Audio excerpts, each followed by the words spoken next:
Baik, Assalamualaikum warahmatullahi wabarakatuh. Bismillah, Alhamdulillah. Di pagi hari yang sangat cerah ini, kita akan mempresentasikan mengenai surat Al-A'laq ayat 1-5. Sebelumnya yang terhormat Dr. Handes Kiai Haji Oman Syaroni beserta keluarga besar, dan yang terhormat untuk guru pembimbing kita yaitu Saza Intan Zakia. Oke, di sini perwakilan dari kelompok 4 ya. 4 akan membawakan penjelasan mengenai surat Al-Alaq 1-5. Dimulai dari yang ujung, di sana ada Saudara Imam Haromen selaku pemegang mading tajwid. Selanjutnya ada Konita Mahmuda dan Lydia yang akan menjelaskan mengenai ayat tersebut. Oke, yang terakhir ada saya sendiri sebagai moderator yaitu Aileen Aurelia. Oke, dimulai dari yang pertama, Imam Haromen. Bismillahirrahmanirrahim. Di sini ada mading pembahasan tentang tajwid. Jadinya di dalam surat Al-Alaq ayat dari 1-5 terdapat beberapa hukum-hukum tajwid yang perlu kita harus ketahui. Yaitu dalam ayat pertama, Bismillahirrahmanirrahim, Iqra bismi rabbikal ladzi khalaq. Iqra. Nah, pada lafaz tersebut terdapat yang namanya hukum qalqalah sugro. Apa itu qalqalah sugro? Yaitu huruf qalqalah yang terdapat pada tengah-tengah kalimat, bukan di akhir kalimat. Jadinya antara perbedaan antara sugro dan kubro adalah sugro terletak di tengah kalimat dan kubro terletak di akhir kalimat. Oke, kita lanjut. Bismi rabbikal ladzi khalaq. Nah, di sini juga terdapat qalqalah juga, tetapi ini qalqalahnya berbeda dari sebelumnya. Ini qalqalah kubro karena terletak di akhir kalimat. Selanjutnya ayat kedua, Khalaqal insana min 'alaq. Khalaqal insana, khalaqal. Nah, di sini terdapat hukum alif lam. Alif lam tersebut yaitu termasuk dalam alif lam qamariyah. Karena ciri-ciri yang paling terlihat dalam alif lam qamariyah yaitu tidak ada tasdid dan alif lamnya terbaca jelas. Lanjut, di sini ada nun dan ketemu sin. Maka hukum dari tajwid tersebut adalah ikhfa. Lanjut, selanjutnya ada sa yaitu mat tabi'i, dan terakhir yaitu alaq yaitu qalqalah kubro. Selanjutnya pada ayat ketiga, Iqra wa rabbukal akram. Iqra yaitu qalqalah sugro, wa rabbukal akram. Wa rabbukal ini alif lam qamariyah. Nah, lanjut ayat keempat, alladzi 'allama bil qalam. Pada ayat di sini terdapat alif lam qamariyah, dan ayat terakhir, 'allamal insana ma lam ya'lam. 'Allamal insana yaitu alif lam qamariyah, insana ikhfa karena nun bertemu sin, sa-nya itu mat tabi'i, mim ma panjang itu mat tabi'i juga, lam ya'lam. Lam ya'lam yaitu izhar syafawi, yaitu mim mati ketemu dengan ya. Sekian dari penjelasan tajwid, mading tajwid. Saya akan memberikan kembali kepada moderator. Ya, baik, terima kasih kepada Saudara Imam. Selanjutnya kita beranjak ke mading, lebih tepatnya peta konsep dari surat Al-A'laq yang akan dijelaskan oleh Saudari Konita dan juga Saudari Lydia. Waktu dan tempat dipersilakan. Assalamualaikum warahmatullahi wabarakatuh. Di sini saya akan menjelaskan tentang surat Al-Alaq, artinya beserta penjelasannya. Bismillahirrahmanirrahim.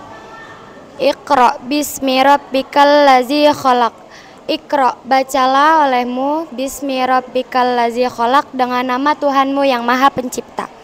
Khalaqal insana min 'alaq. Dia telah menciptakan manusia dari segumpal darah. Iqra wa rabbukal akram.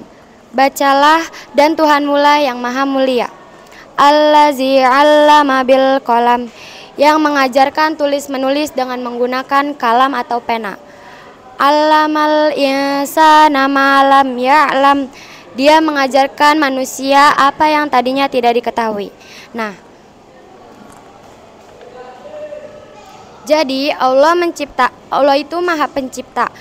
Maha Pencipta dari alam semesta. Alam semesta itu identik dengan bumi. Nah, bumi ini di dalamnya ada manusia, binatang, dan tumbuhan. Manusia sendiri diciptakan dari segumpal darah. Allah menciptakan manusia itu dengan sesempurna mungkin.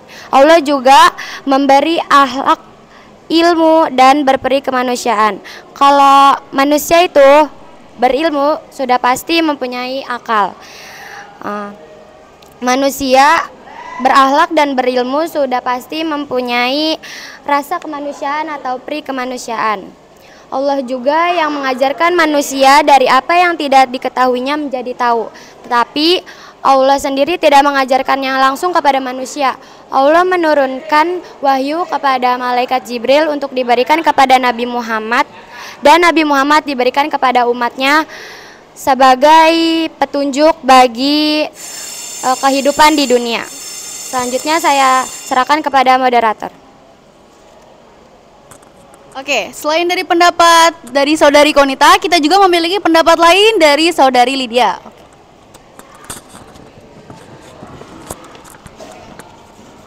Oke, bismillahirrahmanirrahim. Assalamualaikum warahmatullahi wabarakatuh.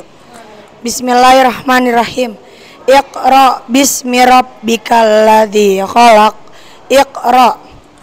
Ikra pada ini adalah yang hukum tajwidnya adalah qalqalah, yaitu qalqalah sugro, karena terdapat pada awal kalimat atau tengah kalimat. Iqra bismi rabbikal ladzi. Bismi rabbikal ladzi, yaitu alif lam syamsiah. Khalaqal insa. Yang pada ini adalah ikfa ausat min alaq, yaitu izhar. Nun mati ketemu ain. Iqra, yaitu qalqalah sugro. Warab bukal akram allazi 'allama bil qalam 'allamal insana ma lam ya'lam. Oke, penjelasannya yaitu Allah Maha Pencipta dan Allah Maha Pencipta alam semesta. Selain itu Allah pun menciptakan manusia, binatang, dan tumbuhan. Pada manusia Allah pun menciptakan manusia dari segumpal darah. Dari segumpal darah Allah pun menjadikan manusia sebagai berakhlak, berilmu, dan berperi kemanusiaan. Jika manusia sudah berakhlak dan berilmu, manusia pun akan berperi kemanusiaan. Dan selain itu Allah pun mengajarkan manusia, tetapi Allah pun tidak mengajarkan manusia langsung kepada manusia. Allah mengajarkan manusia melalui malaikat Jibril. Malaikat Jibril lalu menyampaikan kepada Nabi Muhammad, dan Nabi Muhammad menyampaikan kepada umatnya yang dari apa yang tidak tahu. Sekian saya sampaikan kepada moderator. Ya, baik. Sedikit tambahan dari penjelasan yang telah dijelaskan, bahwasannya Allah itu dalam surat Al-Alaq ayat 1 sampai 5 memiliki poin penting. Yang pertama, Allah Maha Pencipta yang menciptakan seluruh alam semesta, bukan hanya bumi tapi seluruh alam semesta. Karena di sini kita sebagai makhluk bumi, maka dari itu kita bahasa yang ada di bumi. Contoh yang ada di bumi itu manusia, tumbuhan, dan binatang. Allah telah menciptakan binatang dan tumbuhan untuk dikonsumsi oleh manusia. Maka dari itu Allah berhak disebut Maha Pencipta karena Allah tahu apa ciptaannya dan apa tujuan ciptaannya. Lalu yang kedua, ada manusia dari segumpal darah. Secara identik manusia, makhluk hidup itu keturunannya sama persis seperti inangnya. Seperti halnya manusia. Manusia tercipta dari darah, maka keturunan selanjutnya pun akan tercipta dari darah. Dan manusia diberikan akhlak dan akal. Tergantung kepada manusia itu untuk mengembangkannya, apakah akhlaknya berguna dan apakah akalnya berguna. Akal itu sudah pasti dia berilmu, karena dia ingin menuntut ilmu lebih dan lebih. Bila orang sudah berakhlak dan berilmu, sudah pasti orang itu akan berperi kemanusiaan, karena dia akan bersimpati dan berempati kepada orang lain. Lalu yang ketiga, ia mengajarkan manusia dari apa yang tidak diketahuinya. Kalau di sini argumentasi lain selain dari malaikat yang menurunkan ilmu tersebut melalui kepada Nabi Muhammad, lalu Nabi Muhammad menurunkannya kepada umatnya. Mungkin itu dari argumentasi lain, tapi dari argumentasi saya di sini, Allah itu mengajarkan manusia dengan cara memberikan manusia itu akal. Tidak semua makhluk hidup diberikan akal, seperti halnya binatang. Binatang tidak diberikan akal, tapi dia diberikan hati. Manusia adalah makhluk yang sempurna. Dia diberikan akal dan juga diberikan hati. Maka dari itu Allah membantu manusia untuk memiliki ilmu atau berilmu dengan diberikannya akal. Oke, selanjutnya kita ke games, bukan games sih, lebih ke review materi atau pengulasan materi kembali yang kita bagi menjadi 4 kartu. Di sini kartunya akan dijelaskan pada masing-masing kelompok anggota.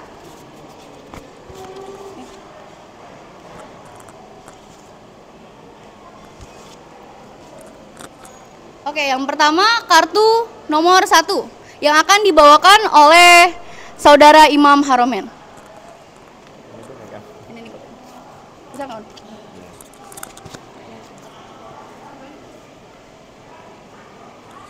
Bismillahirrahmanirrahim. Di sini saya mendapatkan kartu berupa carilah tajwid berupa alif lam, matobi, samsiah, komariah dan qalqalah dalam surat Al-Alaq. Oke, seperti yang sudah diulas seperti tadi, pada ayat pertama itu terdapat qalqalah sugro pada di awal, yaitu Iqra.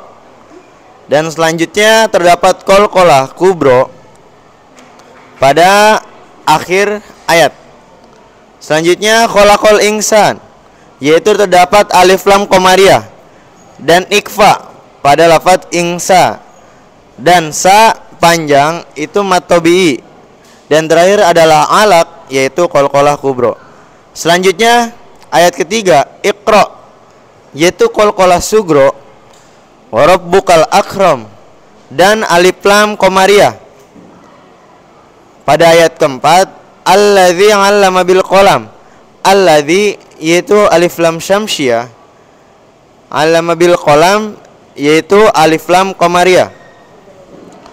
Selanjutnya yang ayat terakhir 'allamal insana, yaitu alif lam komariah, insana ikfa, sanya matobi'i, maknya yang panjang itu matobi'i, lam ya'lam, yang terakhir adalah izhar syafawi. Sekian dari saya. Saya kembali ke moderator. Oke, sebelum kita beranjak ke pertanyaan atau kartu selanjutnya, kita berikan kesempatan kepada saudara Imam untuk memberikan kesimpulan daripada apa yang telah dijelaskannya mengenai surat Al-A'laq.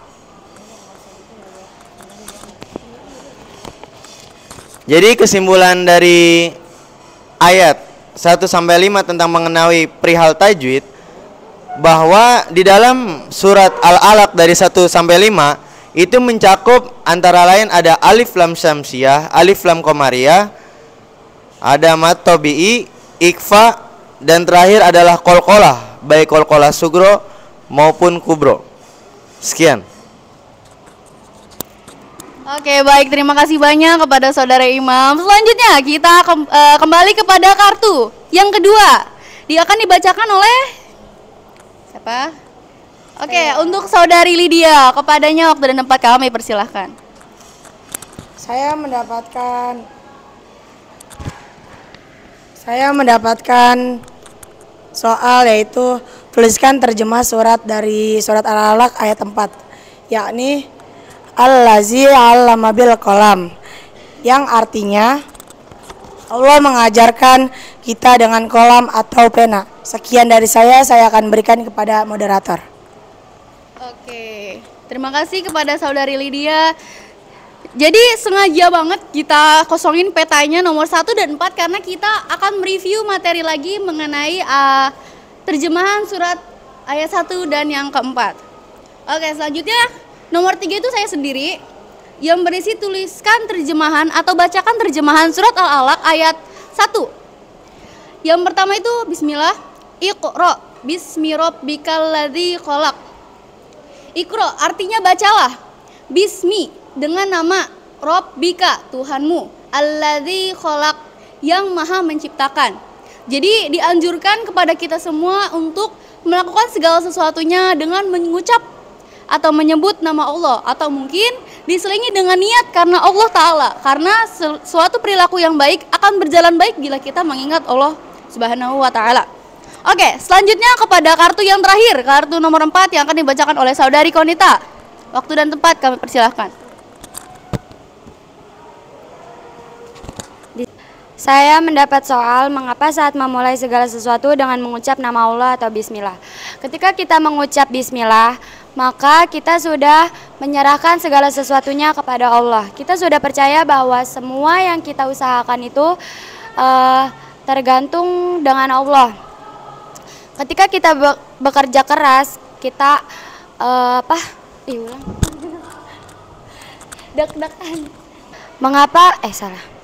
Saat kita mengucap bismillah, artinya kita sudah menyerahkan segala sesuatunya kepada Allah. Artinya kita sudah pasrah. Jadi kita cuma tinggal berusaha aja. Hasilnya itu gimana Allah. Allah juga akan ngelihat gimana usaha kita. Maka ketika kita mendapatkan hasil, maka itu yang diusahakan dengan sebaik-baiknya. Terima kasih. Oke, mungkin cukup sekian pembahasan kita dari sini. Kesimpulan yang dapat kita ambil dari surat ini adalah percayakan segala sesuatu hanya kepada Allah.